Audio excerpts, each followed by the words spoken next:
What up to my peoples and welcome to Retro Crunch. So, what the heck does Retro Crunch mean? What is Retro Crunch? I have people that ask me all the time how I got into YouTube and where I came up with the name Retro Crunch. So, I figured that it is just about time that I go ahead and tell you guys my creation story.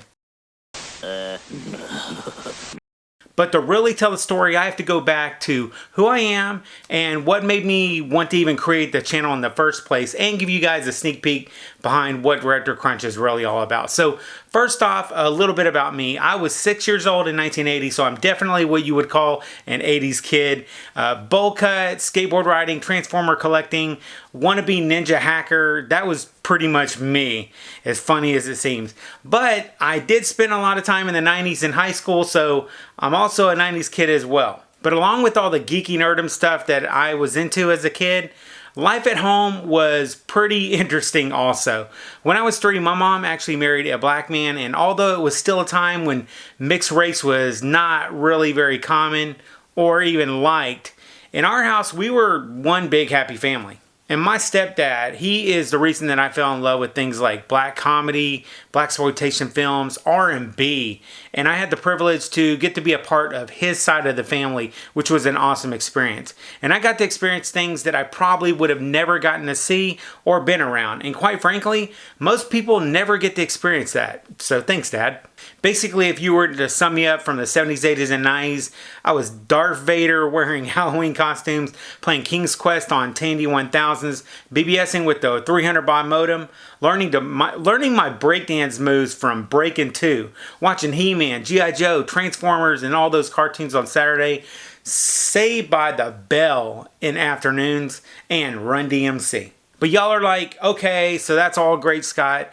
Who really gives a crap?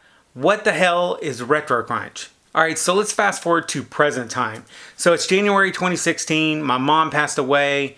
It was really hard on me, and I was pretty much losing my way. My work was suffering, my health was suffering, my family was suffering, everybody was suffering.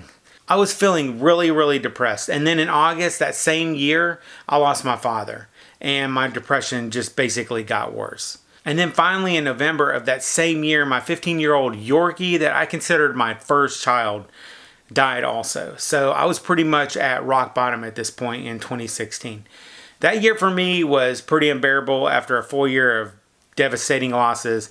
My world pretty much crashed, and to cope, I started really getting into basically a nostalgia addiction. I was really into nostalgia. And so my nostalgia addiction pretty much began then.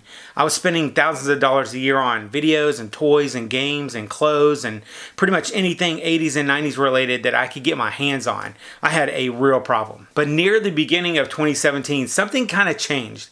I remember I was trying to find a YouTube channel that kind of talked about nostalgia news and just stuff that I really loved from my childhood. And there really was not anything that I could find on YouTube that was related to what I liked. I was at a point in time that this was something that I really needed from somewhere.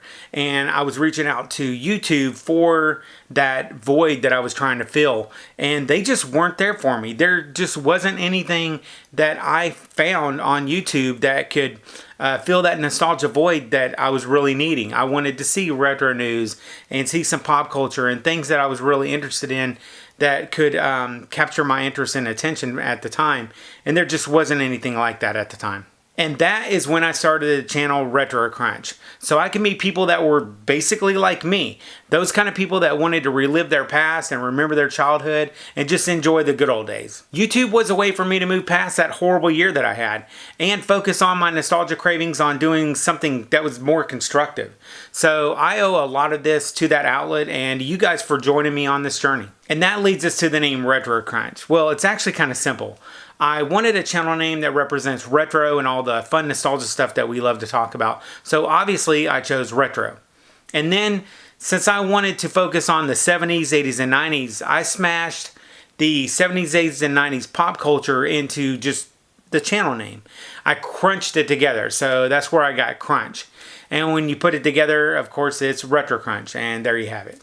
So it may not be the most interesting creation story of all time, but I truly feel that if it were not for having this channel to fall back on when I was really down at that time, it would have been a lot harder for me to get past some of the things that were happening to me whenever I lost my family. Well, there you have it. Thanks for watching this video. I hope that you guys got something out of it. I got to really thank you guys for taking a little bit of your time out to learn a little bit about me, my channel, and why I do what I do. So that is it for now. I will catch you on the flip side. And remember, if it ain't retro, it ain't worth watching.